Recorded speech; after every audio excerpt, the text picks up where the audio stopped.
how did it feel losing control, for lack of better words, when, thank God for that officer, looking out for a brother, right? Because, Right. everybody knows that's not protocol, right? That's not what you don't have to do any of those things. But he went above and No. beyond. And, for those out there, those little things mean something. Like, little do you know that one action, set your life to continue on this path that may have gone another path had it gone another way. There's so many, like in a split second, so many things could have gone backwards or sideways just in a split moment. That knife could have done this, or you could have been charged, and that could, just so many ways where you're like, man, looking back at it in the heat of the moment, thank goodness nothing happened. But that's where you hear those stories where immediately next thing you know, someone's on the floor bleeding. Now, like Right. so many ways that could have gone. But how did it feel for you? Having to be there and that, to not have control, to be committed, to have to stay those 3 days, and in your mind saying like, holy crap, like this is a change. Because again, all these things are happening, but you didn't know how to label it. God, obviously, there was like, yes, you do have this, but that change and that realization of like, oh shit, I have PTSD. How was that for Right. you during that initial, period you were there for those few days? I'll be honest, it was like a haze. I wasn't seeing things clearly, and it was almost like I was living in a dream or a bubble. And when I was in the hospital, it was, I'm trying to figure out like how to describe that experience. I guess it was like one of those realizations where it was like, I'm one of those veterans now. Like, I'm one of those people who has a mental illness. I'm literally, because I was literally in a 5150 ward. Yeah. And I couldn't leave for 3 days. It was like I was in a psych ward, and I was like, I'm that person now. Oh crap. Like, that realization kicked in of like, that label is me, and the 3 days that I was there, I was lucky enough. I met another veteran. He was an Army veteran, and his situation was similar to mine. Recently found out he had issues. Was in the Army for I think he was in for 8 years, and then he actually ended up becoming a friend of mine later on when I was homeless, and he was kind of like my companion during that 3 days, because we got there the same day, we left the same Gotcha. day. And so we were like brothers while we were there in that 5150 ward, and we kind of helped each other get through the experience. He would tell me his story. He was in and out of jail for a number of years. He had other issues, and then I told him about what I experienced. And so we helped each other kind of get through those 3 days. But it was almost, I don't know what the word I'm looking for is, but it felt like I was living in a dream. Gotcha. Because it was one of those situations where it was like, every day I had to go take a cup of medicine. Like, Elliot, okay, medicine time. And they would hand you that cup of medicine, Yeah. and then hand you the water, and you take the pills, and then you drink the water. It's like that was just, yeah, I was one of those. Like, it was like I was living in a movie where, Yeah. you're in a psych ward and you're one of the crazy people. And it was just crazy. How would you classify your time being homeless for that period of time? How did you make it through that? Because again, what I want people to kind of start picking up here is the loss of control when it comes to PTSD. When it comes to mental health, especially as veterans, what we deal with and have issues a lot with is what we can't control.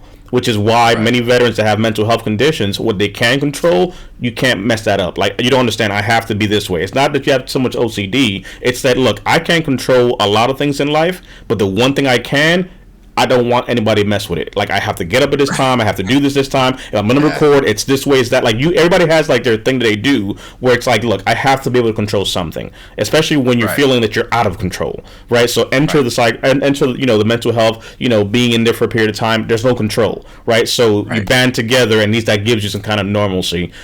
To your period of being homeless, how did you make it through that? What were the things that helped you through that? Because the real point for many is that regardless of all the things people don't know or see, these are things that were happening to you.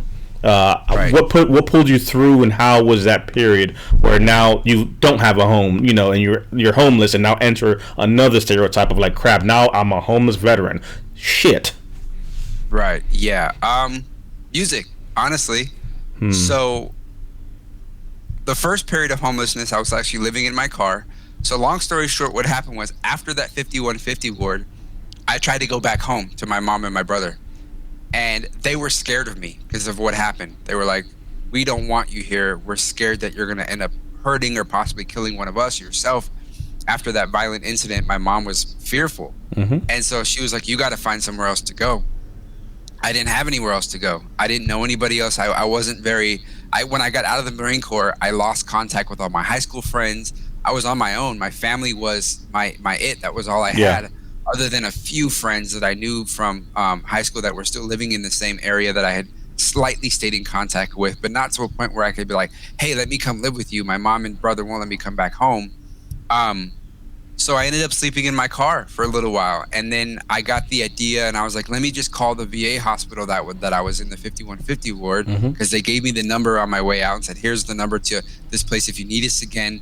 So I called the number and I said, hey, here's my situation. What do I do?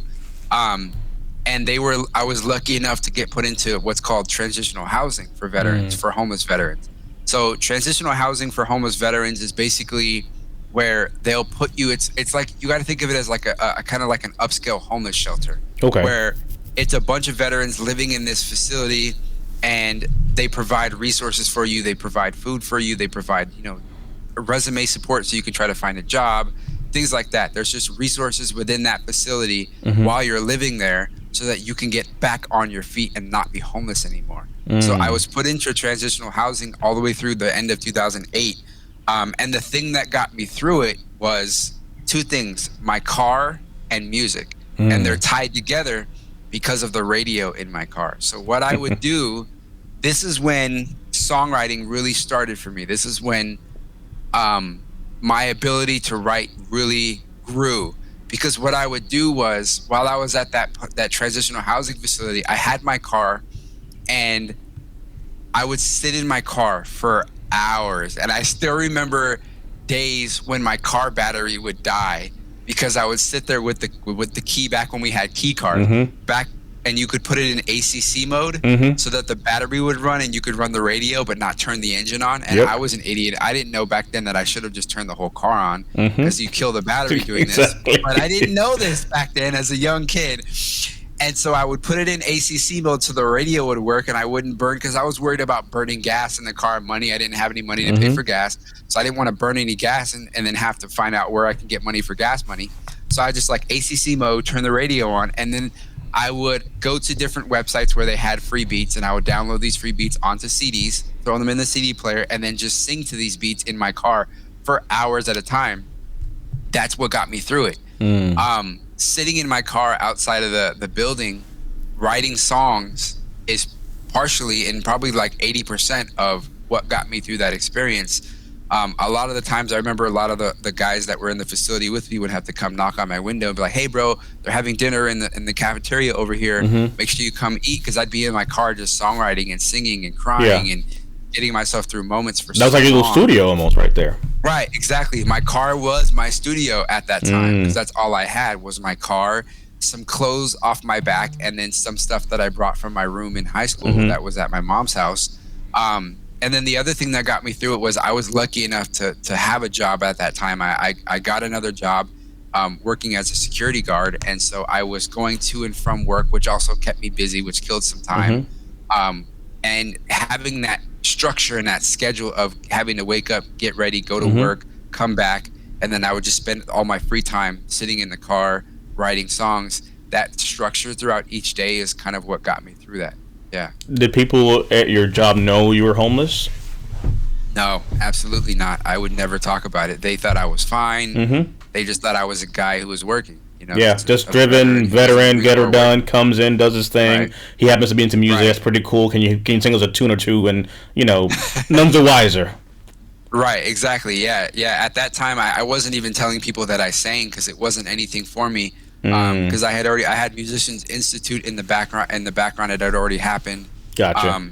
I was just, in my mind, I was just a homeless person who was trying to get back on his feet. And my coworkers had no idea that I was homeless. I would go to work, do the security thing, leave, and then go right back to the homeless place, to the transitional housing, and like it was nothing. and I'm going to jump here to your site to show people where you're at. But I appreciate you touching on those points, because what I really want folks to take away from this is a few things. I want to validate one point you said, which is that feeling that you get after performing. For those that know here, Veteran Network, you was with us on Friday Night Live. We do these things. There's a lot of stuff that we do on this side. And I'll tell you that I can resonate with that. There's a high that I get after every show. Every single show, it's always like, hey, how are you? I'm like, dude, I'm in a zone right now. And it's weird because like right now we're kind of we're vibing, we're doing our thing, but afterward it's just like bliss. Like it's like a feeling that maybe people can't understand, where it's just like, wait a minute, why doesn't it happen during? Like, no, you don't get it. Doing this and then completing this task creates that euphoric moment afterward. You perform, you're in your element, you're singing, but then when it's done and no one's looking, there goes the endorphins, there goes the dopamine, there goes the, this is what, this is good right now. And that's for nobody else but you. Like, nobody sees that. And you see that sometimes with some artists, because again, people are like, I want to talk to you. And some artists, big name ones, you hear that they're like, hey, when they're done performing, they need some time, they want to go to their room, they want to sit, and you don't realize that it's what's happening. Like, I need me time right now. I got to process what just happened, because what's happening psychologically and emotionally for me and physiologically is a response to being in your zone. And I wanted to just share that, because someone said, man, that's amazing there. I'm like, no, it doesn't matter if you're a woodworker. It doesn't matter if you're making a show like this. The point is, when you find whatever it is that works for you, to your point, day by day, that's your medicine, that's your therapy, that's part of it. And if it's for someone woodworking or someone that's doing whatever it is, it doesn't matter. Find that thing and do that thing. But then I would offer or ask you, take time after and let that thing do its thing inside of you. Because I think sometimes we don't rush that, right? Like, just sit there and just let that happen. Like, it was a good concert, you did your thing, now let those feelings happen. Like, feel that feeling, because we suppress it, right? We don't want to deal with the negativity, but like, no, feel those good feelings. Like, yeah, that felt pretty good. Yeah, fuck, it did. Enjoy that shit. You put that thing together. You did the thing. So that's one thing I wanted to just highlight for those out there, to find something like that for yourself, whatever it may be. I don't care what it is. To your point of, no matter how hard it got, being in the car, making your studio, it's mindset. You made the best of it and made that your workstation, right? Someone else would be like down under the luck, like, life sucks, I want to hang. Like, you could have gone so many ways, and your mind could take you there, but you kept your mind on the prize. You hear about people incarcerated, how they get through 20 years. It's here. And for you, you made the best of it. That was your little studio, mobile studio. Like, that's cheesy. I'm like, it got me through the days, whatever it takes. I think that's powerful for the mindset. And the other part, that, hey, you know what? People may have not known what you were going through in Elliot's case, or even what you're going through watching this, but they don't have to know, because it's like that saying, right? Like, he ain't through with you yet, right? Whatever your belief system is, those that believe in a higher power would say, he's not through with me yet. I'm a work in progress. And that's something that you said that is powerful, which is your medicine is daily. Your music is daily. It's not like I found music, it healed me, I'm good. Like, no. You still deal with stuff. You went through those things, but I think the salient point of what took you from homelessness to becoming today, an R&B recording artist and all the things that we shared, is that while people may see the smile, like the song Tears of a Clown, there's things that are happening inside, but we're trying to put words to that, say, hey, no, we don't want to have tears of a clown. We want to say, no, yes, we're putting out positivity. Yes, we're taking a positive note, but we deal with negativity. And we're giving words to that, because sometimes, sadly in the industry, you see the Robin Williams, you see people like, I never knew, because you don't talk about it. And what we're saying is like, no, I want you to know about it. Elliot does have hard times. Elliot does deal with panic attacks. Elliot does deal with depression, but yet he produces music, and that's his therapy. And once we have that conversation, it changes it, because it's like, what? So, cause you think about it, like when Robin, picked a celebrity, you sit there and you're like, now it makes sense, like, oh, crap. You're like, I didn't see it coming, because we don't talk about that piece. And I think part of this is normalizing and breaking the stigma that if you could do it and you could push through, then maybe there's hope for me as well, which I think is powerful. And I want to definitely show this here for folks, because for those that are want to find out more about how to find the amazing work that Elliot is doing at elliottmckenzie.com, you have a new album coming out. We talked a little bit about it on Friday Night Live, but I just love this here, because for those that didn't see that, or for those that don't know, here's the punchline. Again, even the title of the daggone album, therapy session. Talk to Yes, me a little bit sir. about being able to see this. And again, I want to real quick say it. You talk about marketing, you talk about that stuff. Man, I see it. I see. Look, Right. you're styling, you're profiling, and you're looking smooth, There and it you're looking is. good. So look, you definitely did your homework. But talk to us for those out there about therapy session and your new album that's out right now. Right. So the reason I call it therapy session is because I envisioned the album as a therapy session. Imagine it like you're sitting with a therapist going through all your issues, and the songs are the different issues. Yeah, there is R&B good stuff mixed in there, like love songs, songs about Mm-hmm. relationships and sex and typical R&B stuff, but there are also songs that are talking about emotional stuff, about homelessness, about suicide, about depression, things that you would talk to a therapist about. And so I imagined this album as if I was sitting there unloading all these emotions and these experiences on a therapist. And this album is like a therapy session for me. And I also imagined it because of, like I mentioned earlier, every live performance that I do for me is like a therapy session because of that adrenaline release that I get before, during, and after the show. I get that therapy experience and that therapy release from my live performances as well. So I figured, what better title for my album than therapy session, because music is my therapy. And so I put that title on the album, and I think it fits perfectly for my first album. I think it's powerful, and you see, and I brought up the listing here because it just shows the landscape of where you went here, right? From failure, right, to away from Yeah. here, quarantine, fighting back, paradise, kryptonite, falling up tonight. You know, what I mean, again, the title themselves are telling a story, but you really kind of expanded yourself and pushed yourself into so many ways. Gunshots, again, we talked about that. You and the Marine rapper, just Right. amazing to be able to use your creativity to tell your story and help others to be able to find their own therapy in your therapy, which I think is powerful. There's one piece here that I want to also focus on for those that are watching. To find, Elliot, his website has all his social media links there as well, but you'll find him also on Instagram at Elliot_McKenzie. But my question is simply, well, one, if you go to the website, you order the album, there's actual albums he's mailing out, signed copies and so forth, so that is here. But as I bring this up, we talked a little bit about it. This is powerful, and I really wanted to say, because the question is, how does it make you feel to know your therapy session is being therapy for others? And because of that, explain to the viewers, what is this here on your arm? So what you're looking at right now is a brand new tattoo that I just got on my arm. I actually have two tattoos. I got that one on my right arm and then that one on my left arm. Those are two literal quotes that I pulled from two different sources. So the one on my right arm is a quote or a comment that somebody left on my YouTube. So I have a YouTube, as everybody can find, and that was an actual comment that somebody left on my YouTube saying that they were a veteran, they were going through something, they found my album, and my album saved their life. And then on my left arm, I have the other one, which was I think it was a message. Yeah, it was a message that I got on Facebook from another veteran who listened to my album. And he said that he basically, that was a section of the message. It was a long message. I pulled out the main section. And in a nutshell, he said, hey, I was going through a really hard time. I listened to your album and I was suicidal, and your album saved my life. And I decided to stay alive because of your music. And this is what fuels me now. So back to 2017, when I wrote Gunshots, that was the first single that I ever released professionally. When I worked with TMR and we released Gunshots, I had no idea that it would become what it is today. Now it's almost, I don't want to say a household song, but it's very, very well known amongst the veteran community, amongst the civilian community as well.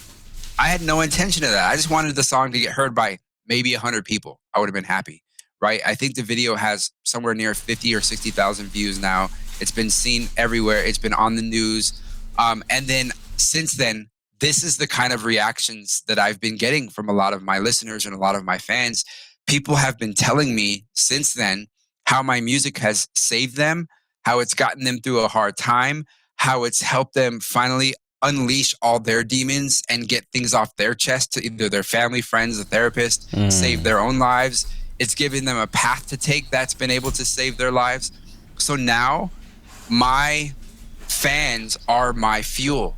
And I do this music not only for myself as a form of therapy, and also because I love being a musician and I love being a recording artist, but now a big fire that's been lit under my own ass is I want to do more of that. I want to be able to be an influence for other people. The more fans I get commenting things like that, the better.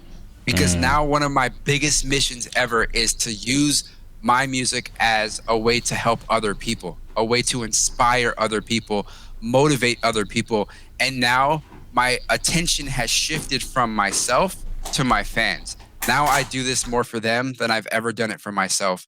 And that's the biggest part of why I do what I do now. That's why I put those tattoos on me, because that's why I do what I do now. That's my new fuel. That motivates me. And I think that's powerful because the fact is there's someone else in a car. There's someone else living that, reality that nobody knows about, because you know how it is. There wasn't your situation, and there's someone watching right now that people don't know you're homeless. You know what I mean? You ain't told nobody, exactly, but you're dealing with it, or you're dealing with fill in the blank. But unbeknownst to many folks, again, for folks here, go into your site, you'll see again a variety of your music, things that you've done. We shared a little bit about the national anthem, the experience that you had, just a variety of different things. Samples of your music are here as well. Everything is a one-stop shop for all things Elliot McKenzie. You can find his in the media information, the swag shop, where you can find information there. His live performances, his music, his acting, everything that's him is here in one place, along with the social media platforms and where you can find him. You can go to the very bottom, you'll see everything here where you can find him, along with a variety of associations and support that he has. But I really think it's just powerful to be able to just share and really, again, humanize what folks don't know. Because, again, all they may see right now is, it's a great album, therapy session, great music, great lyrics. But when you understand the person behind the lyrics, the story of how we got to those lyrics, and, again, to the point that I really wanted to stress in the beginning, is you started, life, and you had a good upbringing, things were well, but that mental health demon, it doesn't matter if you had it good or not, it will grab you, it will ground you, and if you let it, it will destroy you. And you have been able to navigate through that. I'm excited for your journey and what you're doing, and not only keeping this to yourself, because you could have just made it for your own therapy and that's all she wrote and no one would have ever heard about it. But I think being able to bless other people does something amazing, which is why we wanted to talk about, the tattoos on your arm, because you literally wear it on your sleeves, pun intended. And this is your zone, this is your passion. As we start to close out here, what would be something that you would want to share with veterans out there that maybe, haven't found their why, they haven't found the thing that gives them that dopamine push, all they find is negativity, darkness, what have you, right? They may not have, it may have not clicked yet, or maybe they have it, but they don't think that that's going to be something that's going to mean anything, whatever the case may be. What would you want to share with someone out there who may be hurting right now, who may need some therapy session? And then what would you want to share for those out there, for people to know as far as your art and your music is concerned, to kind of mobilize and rally the troops, right, to be able to support and know of things coming? Right. I would tell the veteran or the person that might be going through a rough patch right now, find those one or two things that really make you happy. Maybe they were hobbies that you had as a kid, something that you can pull out of your basket from when you were younger that you remember you really enjoy doing, that you can still do in this moment despite your situation. Do those a lot. Do that thing or those things that bring happiness back to your life, because that's what I did and that's what got me through it. Music was always there for me. Like I said, since 5th grade, music was the thing that I had that I could hold on to, that I can take a voice with me anywhere. If you have an instrument, and you still have that instrument, you have access to get that instrument, go get it and play it. Even if you're sitting in your car playing the trumpet or the clarinet, whatever it is, if it's a music thing, If it's fitness, if you don't have money for a gym membership, go for a jog. That's free. You can literally run anywhere. You know what I mean? Whatever that thing that you have that you can hold on to that's positive in your life is, hold on to it and do it until you can't do it anymore. Because that's the thing or the things that will get you through the moment now until another door opens up. And then the next thing you know, you're getting this positive thing happening and that positive thing happening and this positive thing happening. And those one or two things that you held on to now turned into 8 different things. And then the next thing you know, your life has changed and you're doing okay again. And So then as far as my the tides will change. So there oh is yeah, hope that even if there's only a few positive things, eventually that will flip over. Because for some, there's more negatives than positives. right. But there is hope. Right. Yeah. Like we talked about in my story, the one consistent thing that I've always had was music, and that was the one thing that I've held on to, and the one thing that I held on to while I was homeless, while I was going through that, and even to this day, I still deal with PTSD, depression, anxiety, hyper awareness, all that stuff, literally to this day, and it's going to be there for the rest of my life. And that's one thing that I want to say as well is you've got to understand that your issues are not going to disappear. You're just going to learn to manage them better. You're going to learn to live with them better. You're going to learn how to control them so they don't control you anymore. I still have depression. I still have days where I lay in bed and I cry for a few hours. And I have days where I have major anxiety attacks, or I have days where I go out in public. Like for example, I don't like to go to the mall on a Saturday or a Sunday. I usually try to stay home as much as possible on the weekends because there's so many people out on the weekends that going to those crowded stores gives me anxiety. But I know that about myself. So how do I manage it? By staying home. I manage my symptoms that I recognize by figuring out ways to avoid my triggers. If you can spot your triggers and you know what your triggers are, figure out passive ways to avoid them so that you don't get triggered throughout the day, and it'll help, along with doing things that make you happy, like music or whatever it is that thing is for you, golfing, fitness, whatever it is. Find that thing and combine it with the avoidance of triggers and other things that therapists might recommend. Go start talking to somebody, get things off your chest, find ways to express yourself, find other people like yourself, other veterans who might have PTSD too, so that you have somebody that you can identify with in your life, and then go from there. Start small, and then that small will grow into a very large positive. What's something you would like folks to know, or ways that folks can support, artists? Because again, I think sometimes the call to action, we infer and think people are going to get it. But what are ways realistically, because of the fact that you're independent, and you're, going at it on your own, what's something that the community should know of how best can we support you, right? Because obviously, yes, buy the album, go to the website, but there's a lot of ways to support that I don't think people sometimes know because you don't know, right? Right. What would be some of those ways? Some of the simple ways is getting the word out. Remember, I mentioned earlier one of the benefits that comes with being on a major label is marketing. They get your name out there. They help make you famous. That doesn't come when you're on the independent side. You do it on your own. But one of the things that somebody can do for me, for any recording artist that's independent, that's free, share our music on all your social media platforms and do it consistently. Every time that artist has a new song, every time that artist posts something that's interesting, every time that artist does something that you like, share it on your platforms, your Facebook, your Instagram, your Twitter, whatever platforms you have, put it up and tell people, hey, go follow this person. This person's great because of these reasons. I love their music.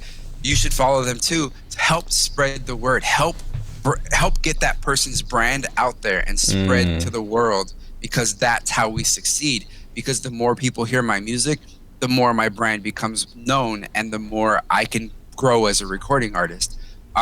That's one free way. Another way, like you mentioned earlier, the small purchases, like maybe purchase the single, purchase the album. If they have clothing or any kind of like store like mine on my website, go to that store and buy a t-shirt. Go to that store and buy some merchandise that you can purchase for $15, $20, $25, whatever your budget affords you.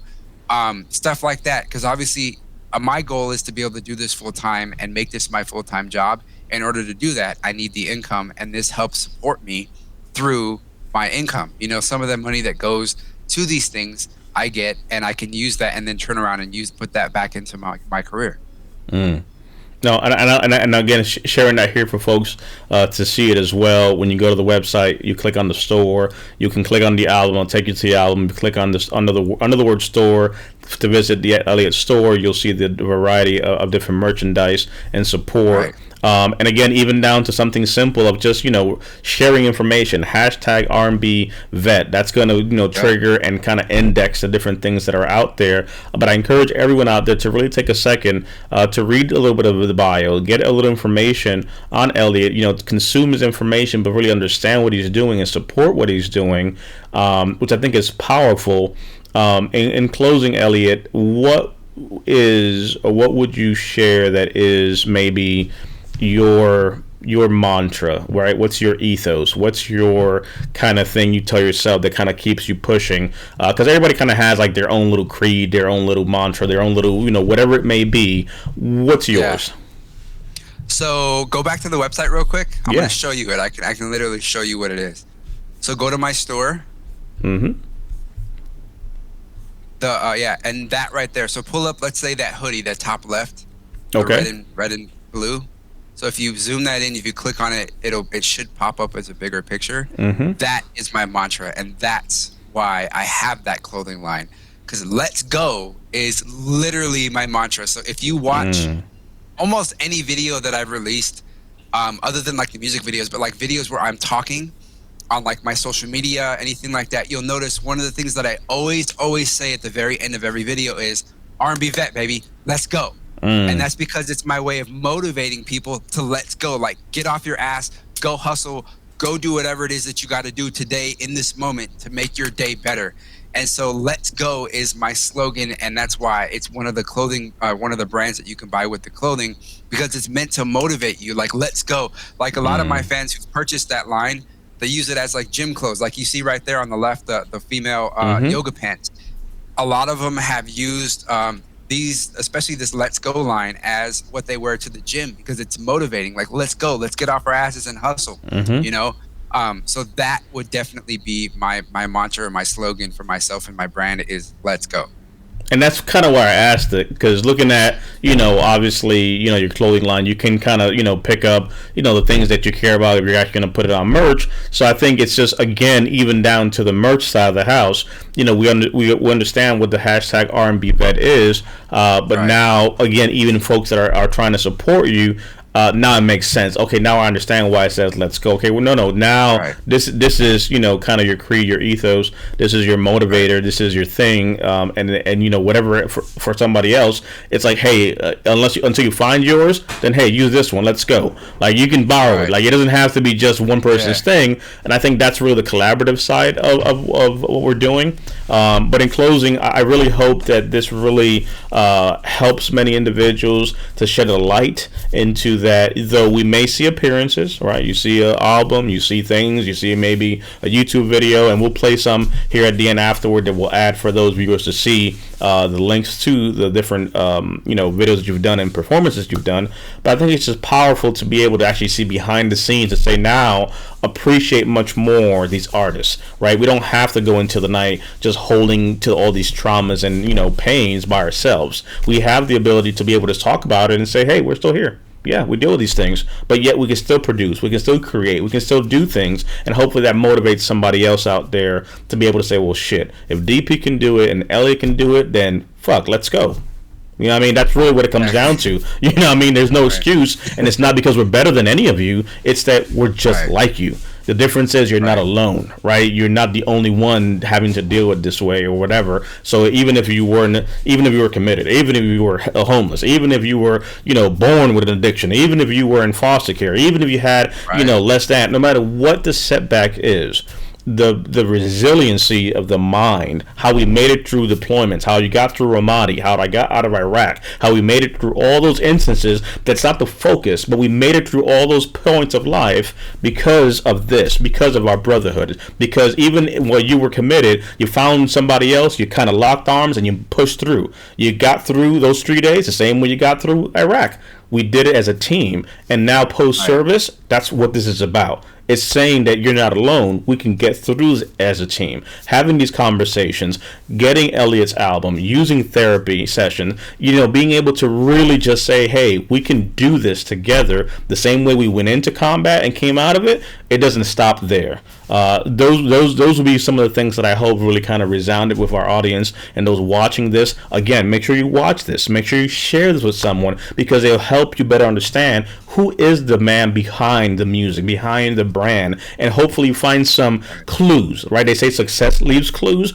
You literally got a blueprint today of how Elliot has been able to navigate his life, and while it's our first one-on-one conversation, it won't be our last, but I think it sets the tone to really kind of get a good vibe on, okay, now I get that. Because like we talked, we could have a whole conversation just on Ramadi. Let's just talk about getting out of damn theater. Let's just talk about that 1 year, like there's so many things. But I think this is a great introduction to you as a man, as an artist, as a veteran. Hashtag the R&B vet. Let's go. I love it. I'll pass it over to you, my brother, for your closing thoughts. But I really appreciate your time, my man. I appreciate you spending some time and holding this space, because I know it'll be a blessing to many people. One of the things that I would love to be able to leave with this is, you said it twice, know that you're not alone. And it's funny you say that, because that's actually one of the songs on my album, Know You're Not Alone, which is a song that's literally meant to help people understand that they are not alone. And so I want people to understand that I wasn't alone in my journey either. I had people that supported me. I had other veterans, and I still have to this day, and I'm always gonna have teams of people behind me, individuals who helped me through the journey. There was always somebody supporting me, whether it was my family members, because that relationship has since been repaired, and now my mom and my brother and my sister are some of the people that I love the most in my life. Unfortunately, my brother's passed, but my mom and my sister are rocks in my life right now. And I've always had support, and I've always not been alone. Getting through this album, there were multiple, I think there were 9 songwriters, 8 recording artists between myself and the other artists that I featured on the album, 8 producers. There's always people that are there with you. Even if you feel like there's not, give it time. Somebody or some people will pop up in your life that will end up changing your life. And I want you to understand that this is a journey that you're going through right now, and it's a phase in your life, but it's not permanent. Things will get better and things will change. You just have to get there and have to give it time. And remember what we talked about earlier, small steps. Those small steps in a positive direction will lead to a big change in your life. Start taking those small steps now. Like mine was singing in my car while I was homeless. That was the one consistency that I held on to, and that one consistency led to where I am today, And so find that small step, take it, keep taking it, and it'll end up changing your life. That's powerful, and I love that, brother. For those watching this that stood here to the end and were able to get this, if you make a point to not only watch this but share it, but hashtag on social media where you have the link to this video, the R&B vet, and hashtag veteran network, and let us know that you saw this. One of the things we'll do is we're gonna pick 10 of the first commenters, those that comment on this and share this, and we're gonna go ahead and bless you with some of this amazing stuff. So we're gonna go ahead and get 10 of the albums. We're gonna have them signed by Elliot, so we're recording on the back end. So as you're seeing this, we're gonna have 10 of those for Veteran Network that we're gonna make a point to get out to our folks. So we're coordinating on the back end. So once we do that, we'll make a point to share that information out there as well for those that we did send it out to. But again, being able to support Elliot and what he's doing, we're gonna have from Veterans Network 10 album tracks, the physical ones, because again, download it, go to wherever you find music, iTunes, like Google stuff, whatever. But we're gonna get 10 of the hard copies,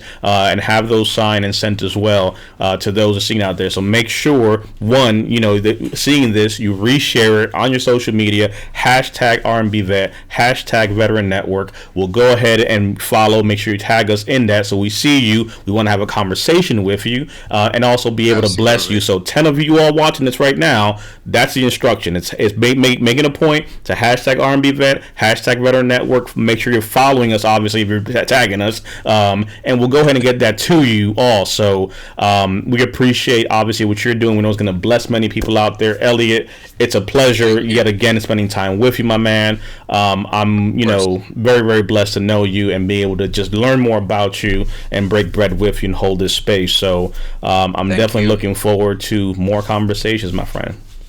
Absolutely. Thank you. If it wasn't for people like you doing shows like this, the word wouldn't get out.